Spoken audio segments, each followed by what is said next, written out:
I think that, yes, it was a grossly unethical experiment because you are playing with an entire country, the psychology of an entire country without their consent or awareness. And not only are you playing with the psychology of an entire nation, you're playing with the psychology of an entire nation in the context of the democratic process.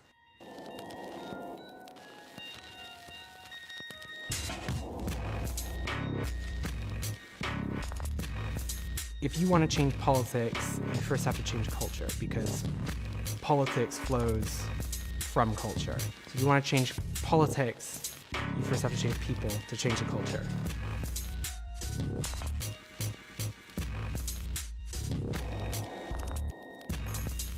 Yeah, so we would know what kinds of messaging you would be susceptible to, including the framing of it, the topics, the content, the tone, whether it's scary or not, that kind of thing. So what you would be susceptible to and where you're going to consume that. And then how many times do we need to touch you with that in order to change how you think about something.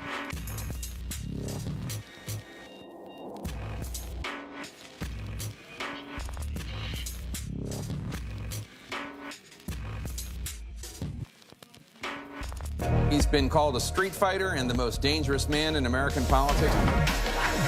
You argue for your freedom and they call you a xenophobe. You argue for your country and they call you a racist. I like Mr. Bannon. He's a friend of mine. He's a good man. He is not a racist, I can tell you that. He's a good person. Look at who he's put in charge of his campaign. Stephen Bannon, the head of a right-wing website called Breitbart.com. Breitbart embraces ideas on the extremist fringe of the conservative right. Let them call you racist. Let them call you xenophobes. Let them call you nativist. Wear it as a badge of honor.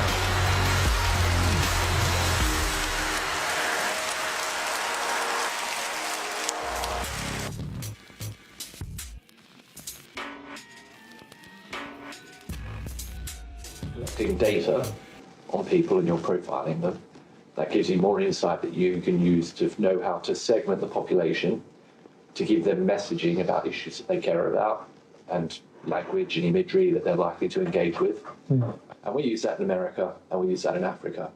That's what we do as a company. Yeah. We've done it in Mexico, we've done it in Malaysia, we're now moving into Brazil.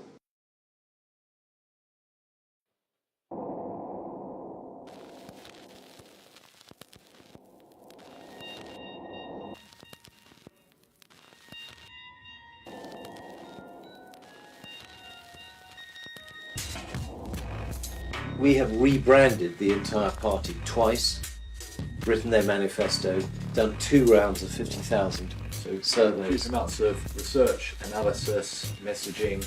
And then we'd write all the speeches and we'd stage the whole thing. So just about every element of his campaign.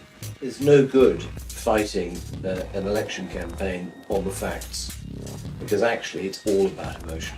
Whatever the political message, subtlety is key. It has to happen without anyone thinking that's propaganda. Because the moment you think that's propaganda, the next question is, who's put that out? Yes.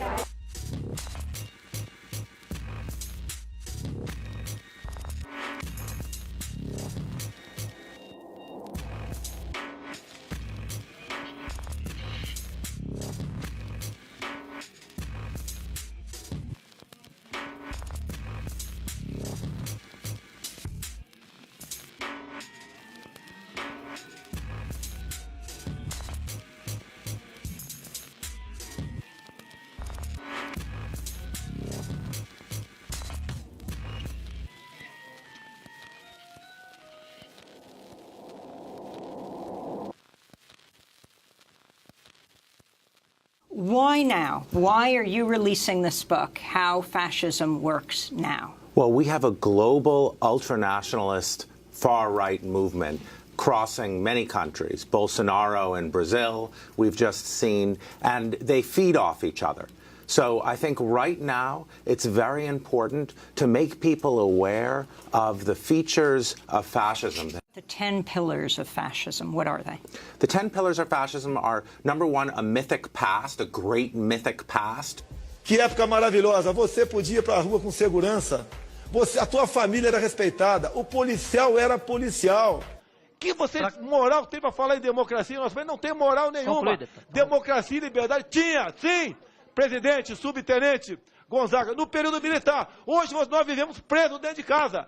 Number two, propaganda. There's a certain kind of fascist propaganda where everything is inverted. The news is the fake news. Anti-corruption is corruption. Mais fake news da Folha de São Paulo. Mentira! Nunca falei isso, mas uma covardia dessa imprensa suja. So three, anti-intellectualism. As Steve Bannon said, it's emotion, rage gets people to the polls. We got elected on lock her up and build the wall. Hitler in Mein Kampf says you want your propaganda to appeal to the least educated people. Number four, unreality. You have to smash truth. So reason gets replaced by conspiracy theories.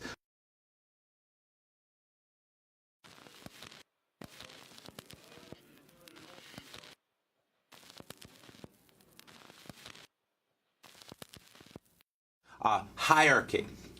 In fascist politics, the dominant group is better than everyone else. They were like the loyal, the great people in the past who deserve respect just for being them. Victimhood. In fascism, the dominant group are the greatest victims. The men are the greatest victims of encroaching feminism. Whites are the greatest victims of blacks. Law and order. What are they victims of? They're victims of the outgroup, who are criminals. What kind of criminals are there? They're rapists. The outgroup is lazy. They're not just criminals, they're lazy. Só aí, nós temos praticamente quarto da população brasileira vivendo às custas de quem trabalha. Alguém já viu um japonês pedindo esmola por aí? Parem de querer viver essa minoria nas tetas de quem trabalha. Se eu chegar lá, não vai ter dinheiro para ONG. Esses inúteis vão ter que trabalhar. Não vai ter 1 centímetro demarcado para reserva indígena ou para quilombola. Reality is, of course, the greatest threat to fascism, because fascism is based on power and reality is a way. Just remember, what you're seeing and what you're reading is not what's happening. Eu incomodo que minha arma é a verdade.